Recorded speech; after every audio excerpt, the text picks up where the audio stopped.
Hello बच्चों, आज हम लोग क्लास 9th का चैप्टर नंबर फर्स्ट पढ़ेंगे, जिसका नाम है cell. The basic unit of life. The basic unit of life की बेसिक यूनिट। इस चैप्टर को बेटा ओवरव्यू में दे देता हूँ आपको, क्या क्या पढ़ना है। ओवरव्यू दे देता हूँ आपको, इस चैप्टर में पढ़ना क्या क्या है। क्लियर? तो सबसे पहले हमें इस चैप्टर में बेटा सेल पढ़ना है, ठीक। फिर उसके बाद क्या पढ़ना है, डिस्कवरी पढ़नी है। फिर उसके बाद बेटा हमको क्या पढ़ना है, डिस्कवरी के बाद क्या पढ़ना है बेटा, सेल थ्योरी पढ़नी है। उसके बाद बेटा हम लोग क्या पढ़ेंगे, सेल नंबर, साइज और शेप। उसके बाद बेटा हम लोग क्या पढ़ेंगे, structural organisation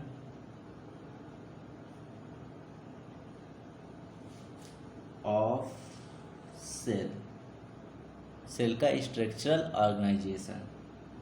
clear? Structural organisation of cell. उसके बाद हम लोग क्या पढ़ेंगे बेटा, प्लाज्मा मेम्ब्रेन। क्या पढ़ेंगे,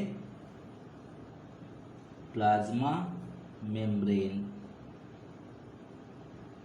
उसके बाद बेटा हम लोग क्या पढ़ेंगे, इसी को एक नाम से और भी जाना जाता है बेटा, सेल मेम्ब्रेन, या प्लाज्मा मेम्ब्रेन कह दो, या बेटा इसको क्या कह दो, सेल मेम्ब्रेन कह दो। उसके बाद बेटा हम लोग क्या पढ़ेंगे, न्यूक्लियस। क्या पढ़ेंगे, न्यूक्लियस।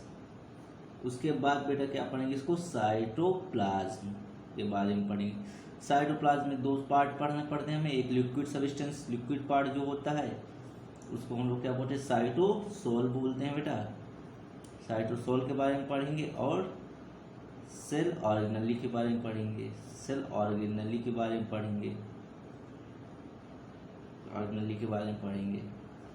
उसके बाद बेटा हम लोग प्रोकैरियोटिक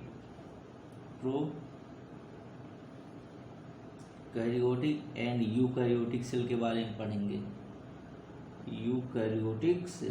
पढ़ेंगे। उसके बाद बेटा हम लोग पढ़ेंगे plant cell and animal cell के बारे में पढ़ेंगे। एनिमल सेल के बारे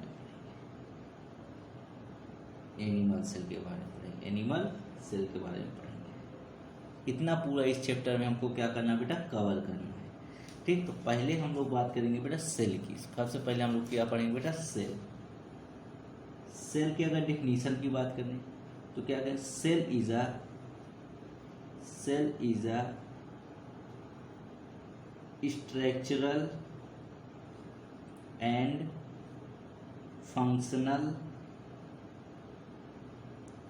यूनिट ऑफ लाइफ कह दो बेटा, और लिविंग ऑर्गेनिजम्स, या फिर लिविंग ऑर्गेनिजम्स कह दो, दोनों बात सही। लिविंग ऑर्गेनिजम्स कह सकते हो बेटा। लिविंग ऑर्गेनिजम्स की स्ट्रक्चरल एंड फंक्शनल यूनिट को हम लोग क्या बोलते हैं बेटा, सेल बोलते हैं। क्लियर? अब आगे जिसके अंडर में हम लोग सेल की स्टडी करते हैं उसको क्या बोलते हैं बेटा, सेल बायोलॉजी, या इसी को बेटा बोल दो साइटोलॉजी। क्या होती है, the branch of science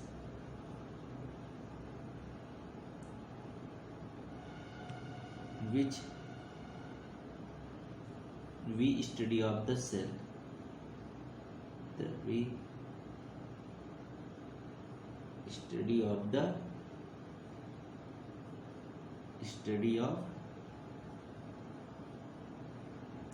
cell की स्टडी को हम लोग क्या बोलते हैं बेटा, जिसके अंदर में हम लोग सेल की स्टडी करते हैं। सेल की स्टडी को हम लोग क्या बोलते हैं बेटा, सेल बायोलॉजी या साइटोलॉजी।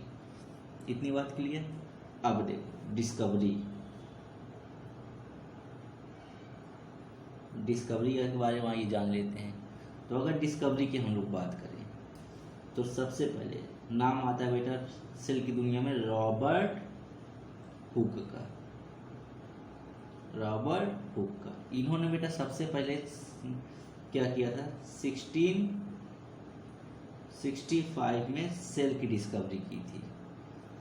किसकी डिस्कवरी की थी बेटा, सेल की डिस्कवरी की थी, सेल की डिस्कवरी की थी। उसके बाद बेटा एक नाम आता है रॉबर्ट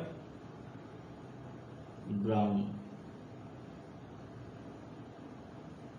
इन्होंने 1831 में न्यूक्लियस की डिस्कवरी की थी। किसकी डिस्कवरी की थी बेटा, न्यूक्लियस की डिस्कवरी की थी। फिर उसके बाद बेटा एक नाम आता है एंटोनी वॉन लीवेनहॉफ। क्या नाम बेटा, एंटोन वॉन लीवेन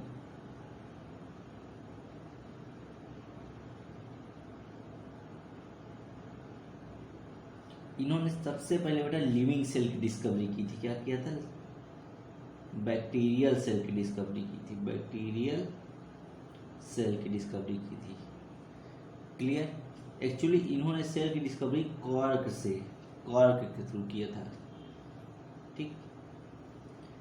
फिर उसके बाद एक और नाम आता है बेटा माइटोकॉन्ड्रिया। माइटोकॉन्ड्रिया की सबसे पहले खोज बेटा किसने किया था, कोलिकर ने किया था। किसने किया था, कोलिकर ने किया था। सबसे पहले माइटोकॉन्ड्रिया को किसने खोजा था, कोलिकर ने खोजा था। क्लियर। उसके बाद बेटा